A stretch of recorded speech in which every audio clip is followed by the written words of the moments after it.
கருமேகம் போல நீர் இல்லை, அலைக்கடல் அடங்குமோ?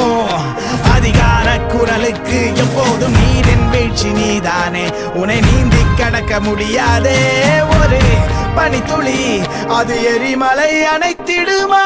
வெட்டுக்குடியின் கூப்பாடு இனி நாட்டுக்குள்ள கேட்காது. இன முகவரி அது இனி விழித்திறந்திடுமே. வெட்டுக்குடியின் கூப்பாடு இனி